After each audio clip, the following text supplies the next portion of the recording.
Hello and welcome to Kohler Commentary with your host Unji. Today I get to sit down with Carol Pak, founder of Sool. Many of my listeners might already know of this brand because of drinks like Makku because it's so good, but also Carol and the team were generous enough to be my first giveaway when I relaunched this podcast back in March. And now she's sitting across from me virtually to share her story. Carol started Sool in 2017 with a mission to globalize Korean alcoholic beverages. Prior to Sool, she worked at ZX Ventures, leading the launch of a new alcoholic beverage brand in China. She's a native New Yorker with a bachelor's degree from the University of Michigan and an MBA from Columbia Business School. There is clearly so much excellence in innovation and execution as I read this brief bio, and I cannot wait to hear more about how Carol was able to bring these visions to life. So without further ado, welcome, Carol. Thank you for being here. Thank you for having me. I'm excited. I'm really excited too. I feel like the first time I had Makku was in October of 2021 when I was in Seattle. My friends introduced it to me, and ever since, like, I was so obsessed with it. I came back to Texas and I was like telling all my friends about it. And now that I get to hear the story from you in person is really amazing for me. So I'm really excited to learn more about your journey. Before we jump and dive right into Makku and Soku, I'd love to know a little bit more about yourself. Would you mind introducing who is Carol from upbringing, growth, and the journey that led you to where you are today? So, I'm a native New Yorker. I was born in Flushing, Queens, Flushing Hospital, where most Koreans are born there. My parents immigrated from Korea. My dad in high school and my mom right after college. And they met here in New York and they got married. And yeah, most of my life I was in Queens. And then I moved to Long Island for a little bit. And then I moved to Florida a little bit and then ended up back in Queens. I went to high school in the city.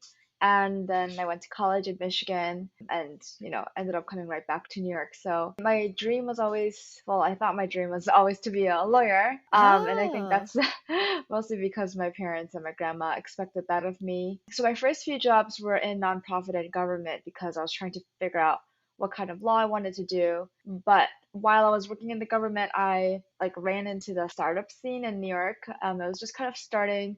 This is when Facebook was starting to get really popular, and I had met an engineer who wanted to create some kind of app with me. And he was from UPenn, and so I was like, okay, this guy is really smart, and he's an engineer, so like let me maybe try the startup thing with him. But through that process, I was working on that for about a year, and it didn't work out. But through the process, I was able to meet my boss from my previous company called Plum Alley, and it pivoted a couple of times, but it really focused on helping women entrepreneurs because I think Mm. I want to say this is back in 2013 or so. Female founders, there wasn't a lot of support around that. We were kind of pioneers in that space, and so through that process, I was able to interact with, I would say, hundreds of women entrepreneurs, and I think I was really inspired by that process. And that was 3 years, and then I still was quite confused in terms of like what I really wanted to do in my life. And I was like heading into my late 20s, and I was like, oh my gosh, I love what I'm doing here, but I don't see it as a career path because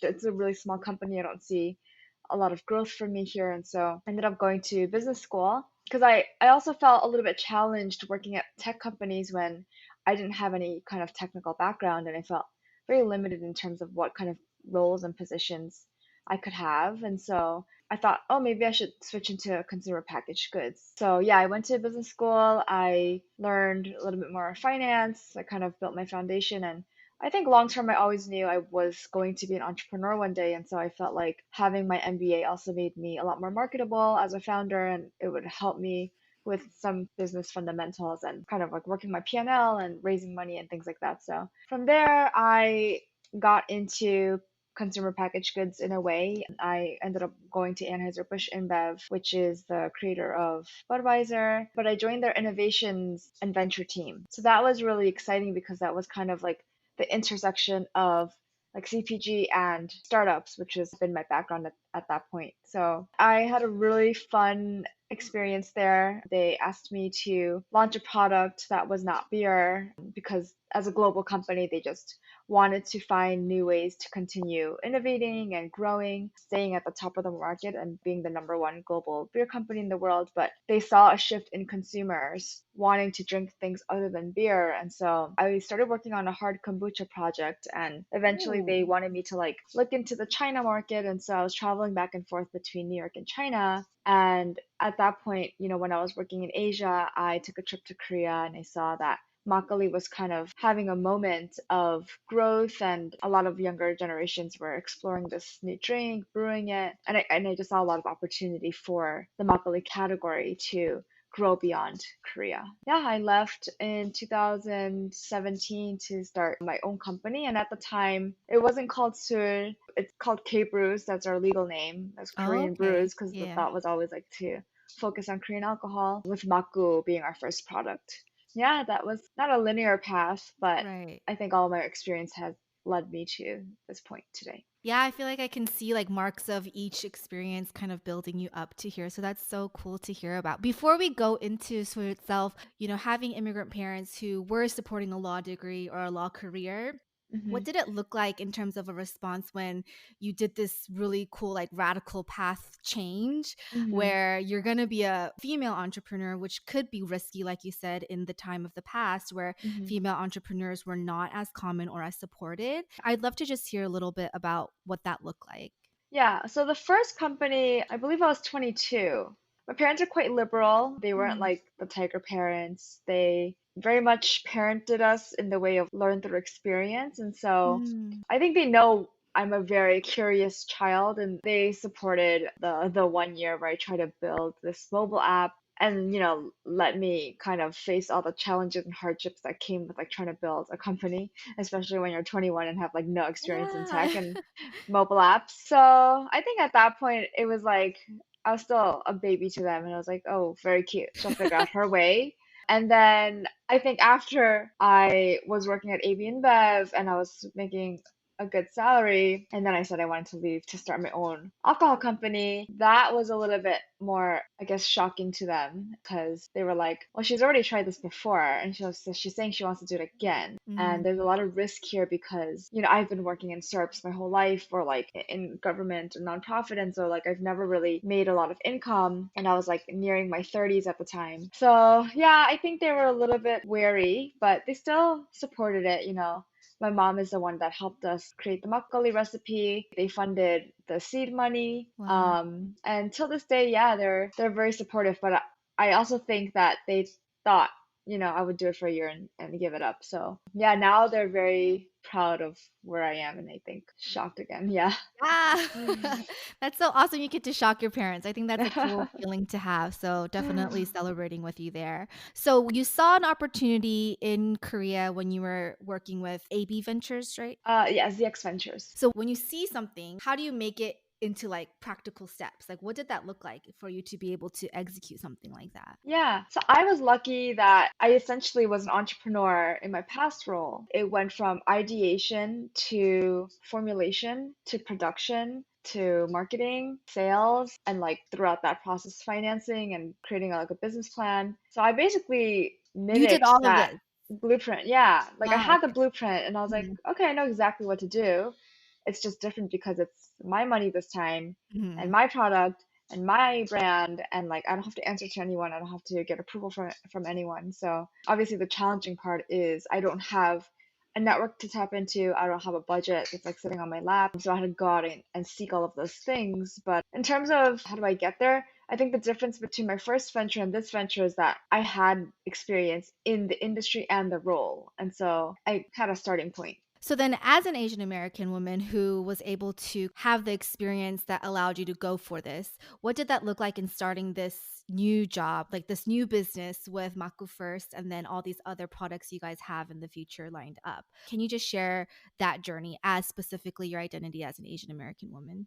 I was fortunate to have launched in a time where ethnicity and race and diversity and inclusion is such a focal point and a Mm, topic that everyone is very cautious about and very top of mind. And so at the same time, we have a lot of other Asian founders also building products and businesses inspired by their culture and their heritage. And so I very much tapped into, that Asian community to build my product and launch my company. And so all of my first initial customers, they were all Asian, mostly Korean. I was just trying to find all of the Korean restaurant owners, all of the Korean deli owners. When I was trying to find a brewery, I went to Korea. And so I think if I were trying to build this without being Asian, it wouldn't have been possible, or it would have been a very different journey because I very much tapped into that Asian community to launch my product Mm. because they found what I was doing to be very relevant and they resonated with my mission. And at the very least, like these older restaurant owners and retail owners, they're like, oh, I have a daughter your age. Who Mm. are you? Let me help you out. I don't know if Yeah, I could some sell sort of sell emotional anything. pull. Yeah, I see Yeah, that.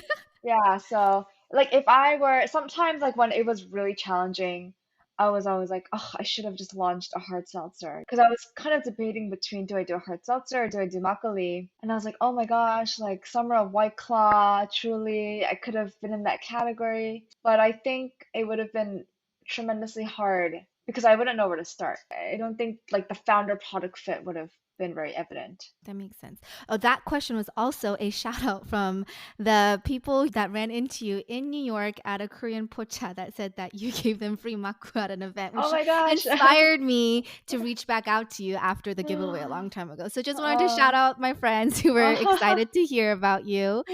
But with that, like, it sounds like you were able to use some of these identities as an advantage starting out. What were some of the harder things about starting this business, and what allowed you to keep going and not succumb to like burnout and Mm-hmm. like more of like the discouraging messages that can come internally when you Mm-hmm. do something as amazing as this? I guess the biggest challenge, there's two. One is always finding the money. Mm. I think there's a lot of like macro things that right now I can't control, and a lot of my founder friends are trying to fundraise, and the response is kind of like it's just not really a good time. All the investors are getting more conservative, so it makes it hard for small brands like us to subsist on internal funding. And so, at a time where you're trying to grow, how do you grow without that external cash? And a lot of, I would say, general investors just see our product as very niche.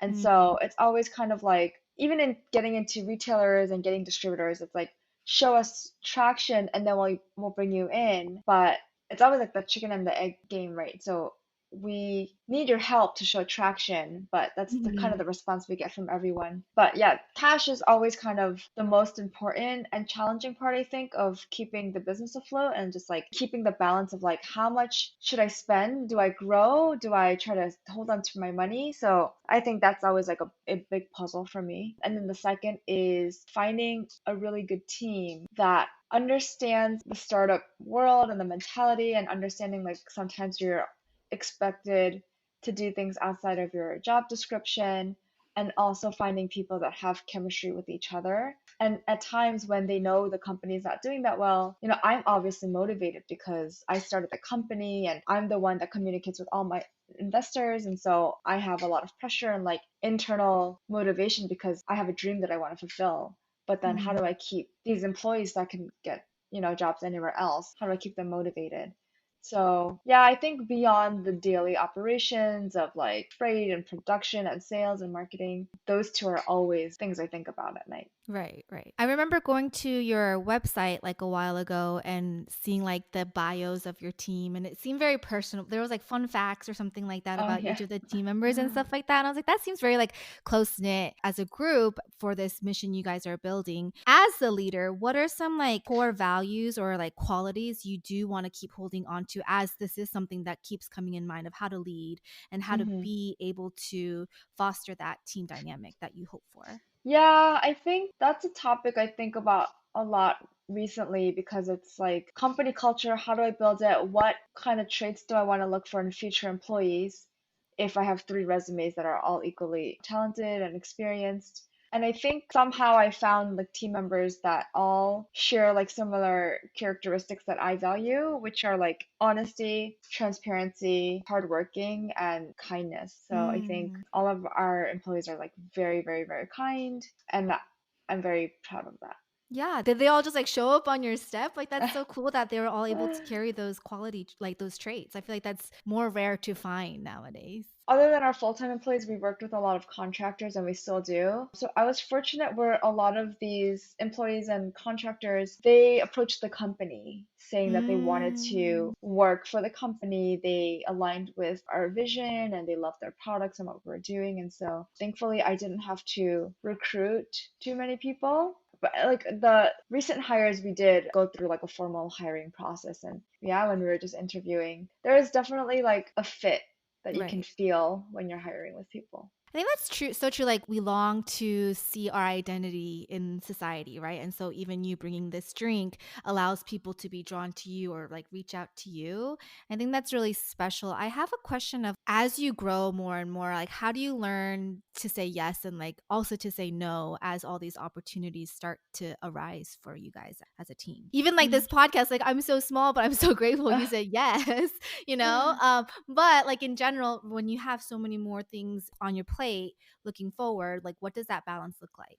I've always been a yes woman, and Mm. like, yeah, so I'm like always booked for work and socially, and I try to say yes to everything as long as I can handle it or my team can handle it. So, like, we get asked for product donations all the time, and obviously, if we can do so, we will. So, like, mostly in New York and California. But if it's clearly like not a good fit for us in terms of audience, or if it's in the middle of, America where it's really expensive for us to ship out that product, Hmm. in those kind of cases, we say no, but I don't think it's been very hard so far to weed out the opportunities that make sense for us versus not. Mm. Yeah, I still think that like human connections and human relationships are how businesses are built, and our business is very much built through word of mouth. So even like one-on-one discussions with people, a lot of times, like later, those relationships have come back and helped me. So I don't think entrepreneurs should really judge, oh, this is not worth my time if they have the time. And you don't feel spread thin yet? I do, That's but a loaded question, I'm sure. I do, but then some things I would say, like, this is still, it's not like hard work for me. It's not stressful for me. Mm, It's something I enjoy too. mm. And sometimes once in a while I'll be doing this and I'll like reflect on my journey. And so it's also kind of therapeutic in a way too. But, some opportunities where it's very draining for me, like, I don't like to take videos of myself. So if people ask me to record a video for them, I'll say no. Yeah, So that's good to know. yeah, I do try to preserve my energy and anything that's like really unnecessarily like stressful for me. Yeah, I think that's good awareness for the areas that you do have limits and then allowing yourself to be open in the other ways. We talked about some of the hard things. What have been the greatest joys about building this business? If any actual like memories or stories and feelings come to mind, or just in general, some of the joys about building Sool. So I think it's two things. One is the amount of people I can meet and like the diversity of people I meet. I think I meet probably like at least 50 new people a week, which is crazy. And I Mm, get to hear people's stories from all walks of life, from different countries, and that's just really fascinating to me. And like when I was in undergrad, my major was psychology because I was just like so interested in people and yeah. society and how people work and how like people's upbringings like affect people. And so I think being able to observe the world through meeting different types of people, that's been really great. And also, like, I get to travel a lot for work. So, because we're distributing and we're selling to 22 states, it is my job to travel to many of these states. And so, I love traveling, and I think for it to be a part of my work, that's really great. And the favorite part of my job before was that I got to travel to Asia, Mm. and now I get to do that for this company. And like I just find the fact that I could intertwine my interests and work has been the reason that like it hasn't been so challenging. I mean, that's really cool that you get to implement the joys into your own schedule as the boss that you are in it. I wanted to go back to when you were talking about how your mom was helping with creating Makku. Like, what was that process like where you get to bond with her in this special way of like creating your product and it being from your parents' history? Yeah, it was great. I'm trying to remember if so I didn't live at home at the time, but I Okay. would come home to ask my mom to sample different makgeollis because I really trust her taste buds. She Mm. is a great cook. She'll cook everything that we eat. So I just really valued her taste buds. So I would come home and brew the makgeolli for her, and I guess she realized we were like so far away from where we needed to be. And so she Oh, started brewing, and I wouldn't say like it was anything out of the ordinary or it changed our relationship because we just already have such a right. close relationship and I am very dependent on her and I listen to everything she says.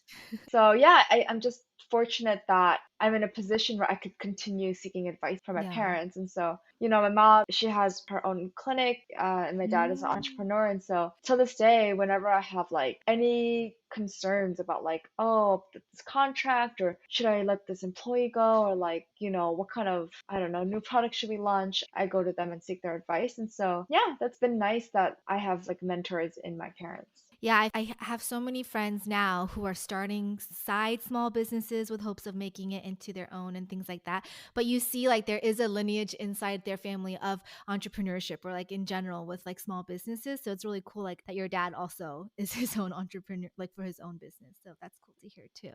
Okay, so now I didn't get to try soku. Is Yeah. that how you say it? Okay. Because I got pregnant like right then. I was like, oh my gosh. 'Cause I was like so excited when I saw that one was coming out. So I'm excited once baby comes out to try it. But you guys are going global. What does it look like as you create new products and how do you like differentiate in terms of branding and like being able to distribute and then thinking of global dreams that like maybe were on your radar and now you're like living it out? hmm Yeah, so our second brand, I think I underestimated. I thought, oh, everyone who buys Makku will buy Soku, or they'll like realize that we're related and like just want to Mm. try it. But A, people don't know that these brands are related. B, they're different categories. So one is a beer and one is a spirit. So distribution is not as synergistic as I thought it would be. So I realized, Oh, oh my gosh, I have to go back and build Soku the way I built Mako, which takes a lot of time and a lot of money. right. So we don't have the budget to focus on both equally. And so right now, because there's organic opportunities that are coming with Makku, we're focusing a little bit more on that. And then once we get to a place where we're stable and we don't have to nurture Maku as much, that's when we're going to start focusing on Soku. And so for Maku, we recently launched in Korea. So that was kind of our step one into Mm-hmm. our goal of entering the APAC market. So eventually we would like to distribute our products to other Asian countries. And we've heard from many of them, but I think, we want to see how Korea goes. We still want to focus on building out our presence in the US. And yeah, we're also going to be launching in Canada at the end of this year. I mean, was that always in your plans to make it like all these countries being able to receive your products kind of thing? Or was it more like you wanted to bring it to America to show this place your like roots of Korea? No, it was always a global play. I just don't think there's a lot of awareness about makgeolli outside of Korea. Right, right. And the few brands that are exporting makgeolli are not made with all natural ingredients. And a Yeah, lot of I think that's a them, huge plus. yeah, and a lot of them are not brewed with steamed rice. And so I felt like I wanted to export and build a global makgeolli brand that was a little bit more true to, the traditional makgeolli that was enjoyed in Korea many years ago. You guys have like so many different variations, like all the different flavors. And then I saw recently there's like a lighter version. There's like so many opportunities to do that. Like, do you have more of those like saved in your pocket where you're like gonna do one at a time, things like that? Yeah, I think for any consumer packaged goods company and specifically for food and beverage, you can't not innovate because you need to keep the customers engaged, excited, loyal, and you also have to keep up with the market. So we'll see what products will be out there from our company in 2, 5 years. And that's really going to depend on like what people consumers are Right. looking for. In terms of like all of the new SKUs, that's US only. So we'll have our like in Korea, it's just our first three products, which were the original mango and blueberry. We'll just kind of keep only two or three SKUs in like the other countries that we're planning to export to. Is there any like sneak peek into what things will look like in 5 years for you guys? Like anything we can like hear about now at all? The goal is just kind of becoming more available. So even Mm. in the US, we have so much work to do. You know, Like we need to Texas, we're increase. waiting for we're waiting for you Oh guys. my gosh, Texas is such a hard state. I Is think it might be it? the hardest state. Yeah, because licensing for Texas is very different. Ah, And I think because the state is so big, they don't need a lot of like brands from outside of Texas. right. But we are in the process of applying for a license, and so hopefully next year we can be available in Texas. Oh, okay, that's exciting. Yeah, because when I got it in Seattle, I was so excited to come back, and I was like, "Oh my gosh, it's not here." I mean, luckily we can get it online, Yeah. so make sure you guys order that way. But yeah, I was like really excited for the day it comes to the stores in Dallas. So that's exciting to look out for. Not just with your company, but as you lead this life and as you like have all these experiences, I'd love to just hear how you kind of intersect all these identities together. Whether it is your Asian American identity, your female identity, just being a boss, daughter, wife, other things. How do you blend those and like make sure they're all in a balance? It is challenging. I would say that I'm sure for most founders, finding a balance is very, very difficult because Mm, I can't just like shut my mind off. And right. it's really like having a baby. You can't Mm-hmm. just like turn off your mind from the baby for a few hours. So, I mean, everything is kind of intertwined, and I've gotten a lot of support from my friends, my family, the community, and I would say I do tend to mix business and pleasure a lot. And in terms of my identity, I think, yes, being Korean is, even before this company, has been very important to me. And I think that's because I grew up in Flushing and Queens, and we had such a big Korean community. And so Korean was my first language. I only really watched Korean shows, Korean music. And so when I went to high school and people were talking about like Coldplay and these Mm-hmm. American bands, I had a vague idea of who these people were, but like I was so much more familiar with like God and Right. SES and HOT, and yeah, I was always kind of involved in the Korean community, Korean society. I went to Korean church. So I would say I think that's a very big part of my identity, and whatever I do going forward, I probably will do something to benefit the Korean community. And beyond that, I don't know. Sometimes I'm like, oh my gosh, I need something to do outside of work, but I'm so engulfed in it. Yeah. Um, but I've also been able to like make real friends through like this business. It's not just like, industry friends or the people that I Right. confide in and people that really are walking the same steps in life as me. And so, You said you were an extrovert, right? yeah, Okay, because I was like, if you meet like 50 people, like you said, a week, that would be a lot, but like yeah. it doesn't feel super draining or anything. It's exciting to meet all these new perspectives for you. Well, it's still tiring. It's not like 5101s. It's usually through an event. Like Right, right, last right, right, night, right. we had an event and there was like 20 people there. So I met 20 people last night. Mm. And then before that, I was speaking at a company thing and I met like 10 people there. So that was 30 people yesterday. No, yeah, but your presence is like impacting so many people. So that's kind of crazy to think about. Then they're able to, like, whether it's bringing this drink back to their friends, which is what I did at first, but then even like excited to share like the original ones with like my dad and like just seeing what that looks like, and like experiencing that moment together. I feel like is such a cool thing. Like, you're creating like these memories or these opportunities for like bridging gaps with Hmm. generations, even if like you and your parents are close, there could be like other people that are using this drink for those purposes, and I think that's really special to think about. You know what's so interesting? We did a customer survey and Mm, I think we had almost 300 people respond. And one of the questions was like, when do you drink Makku or who do you drink it with or something like that? And mm, there was like so much commentary about how they drink it with their parents or they drink it with their children. And it really mm. is like this intergenerational like Yeah. bonding drink. And I find that very fascinating. It makes Did me you feel really expect that to good. be the answer when you guys did the polling? No. Well, I originally, when I was building the product, I thought it would be for people in their 20s. Mm. And I find that it's mostly 30 up, 30 to like 70. Oh, So totally interesting. different than my expectations. And the insight between like being a family drink, that was like really discovered from this customer survey. Yeah, I think that's so cool. Obviously, things are happening in a great way for you guys, but then these like extra surprises that have such meaningful kind of like connotations of what this drink is bringing is like really special. So that's cool that other people also have that same feeling that I did in my personal experience. What about just like other things about you, Carol, that would be not so much within yourself as an entrepreneur, but other core things that build who you are that we might not know about? I mean, I was raised in church, so I'm kind of the belief like even if you go to church and you don't really believe in God or you have a lot of doubt, which is like common, Mhm.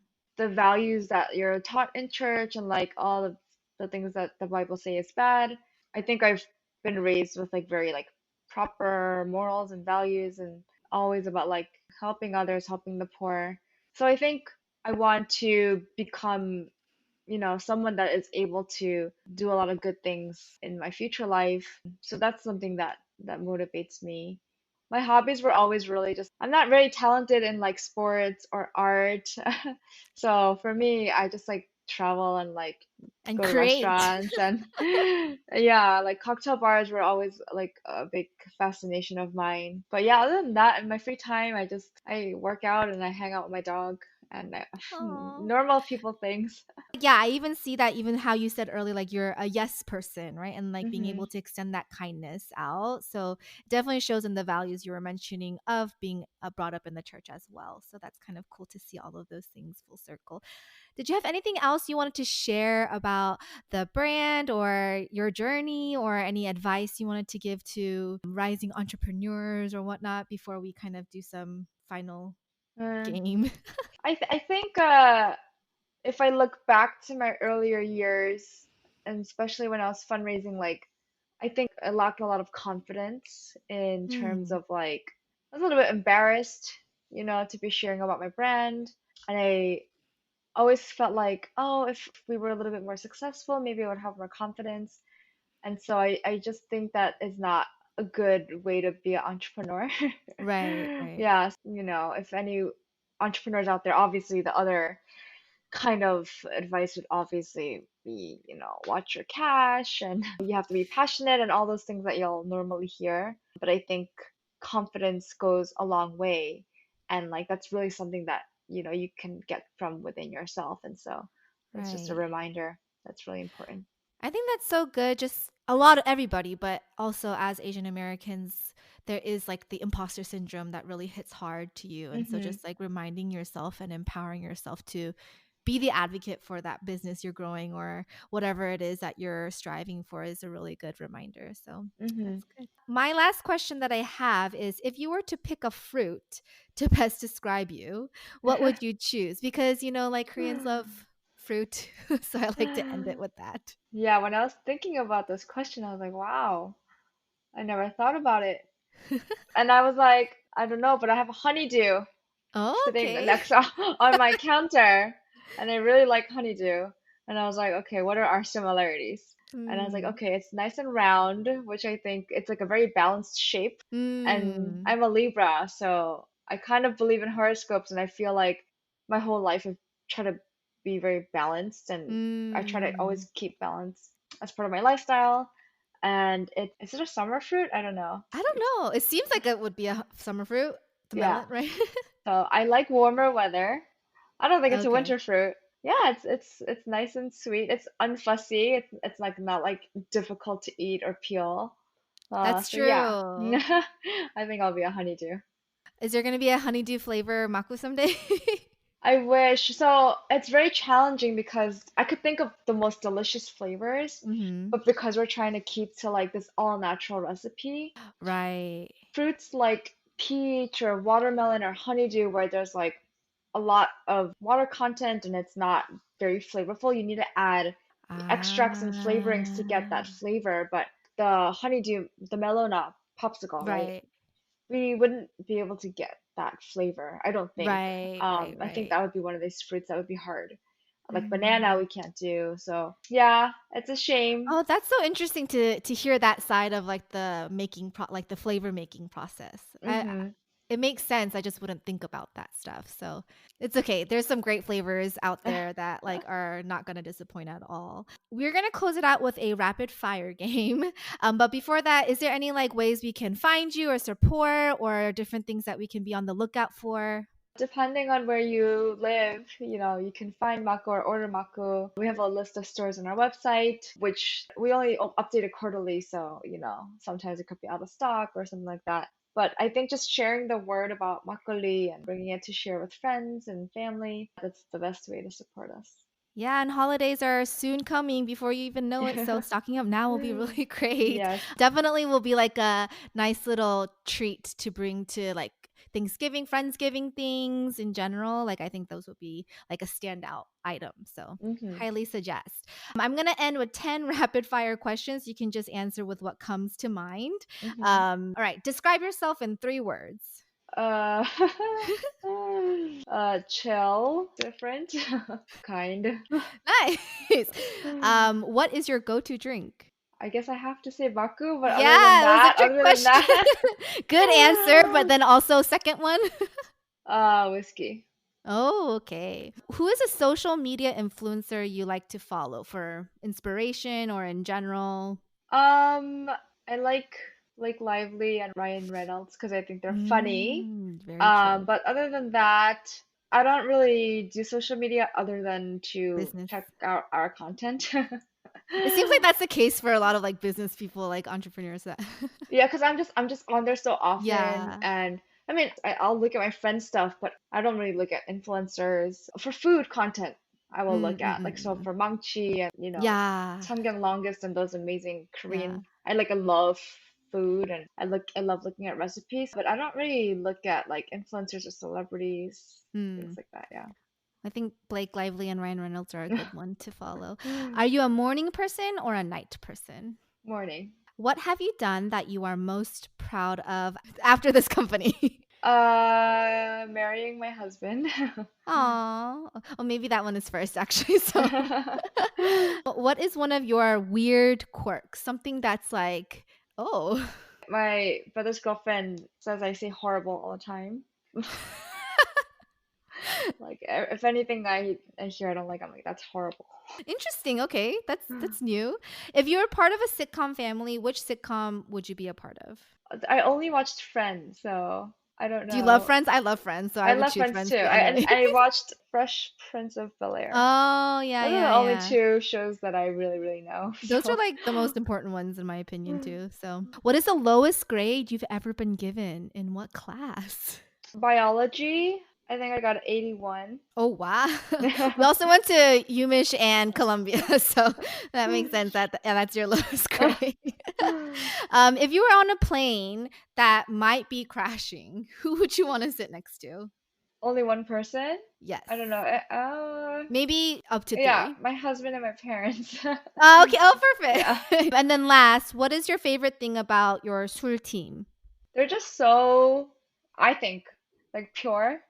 I don't know. Mm. I don't know what the right word is in English, but I feel like they're very what you see is what you get, and they're very honest and transparent and kind. The values you had said Yeah. before. I feel like that's even reflective of your product being very natural and then like your Mm. team also being that. And just as you carry on, it's very Hmm. reflective as well. So that's kind of cool how that all unites, not like unintentionally, but intentionally, kind of like Yeah, that. I think you're this was right. so fun to listen about your story and all of these things. And I'm just excited to get to drink it soon. I'm Oh my going to gosh, cheers with congratulations on your pregnancy.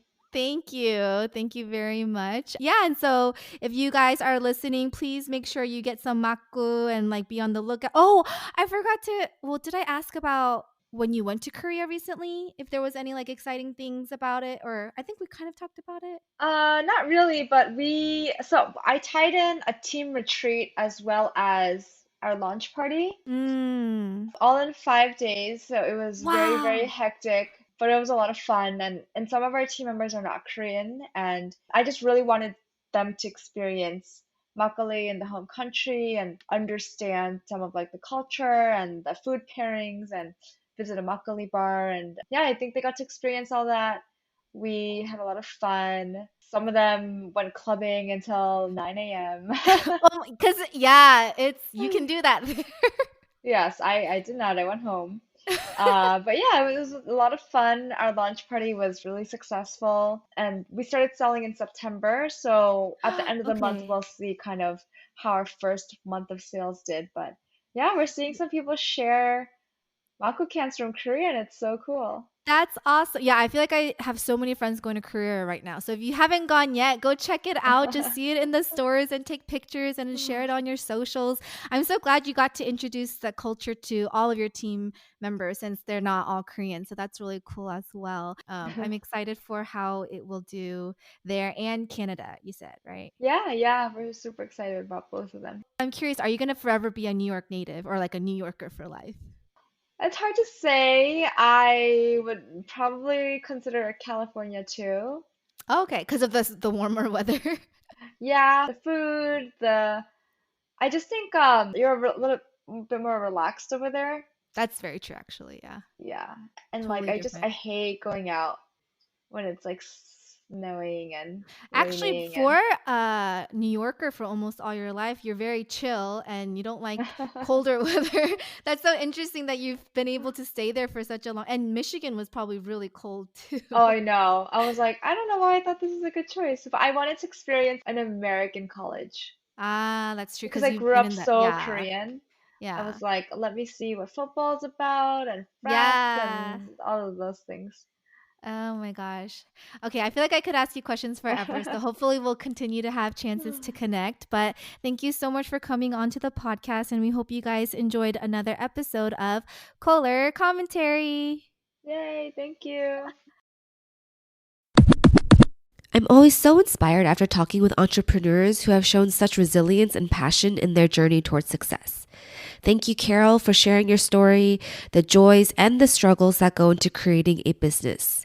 Even as I try to chase after smaller dreams like this podcast and other aspirations in the works, Carol's reminder to have confidence in yourself and knock down that imposter syndrome feeling goes a long way. For many of you out there who have committed to transforming your passions into purpose, don't forget to stop and celebrate yourself for how far you've come and empower the heights you'll reach. It's truly humbling to hear how Carol committed to bringing a beautiful traditional Korean drink into our modern society with her creation alongside her parents in something that elevates our culture today. Gunbae!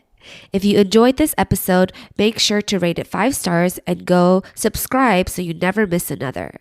Go to @Kohler Commentary to comment your key takeaways and share what you want to hear about next. Thank you for being a part of this community.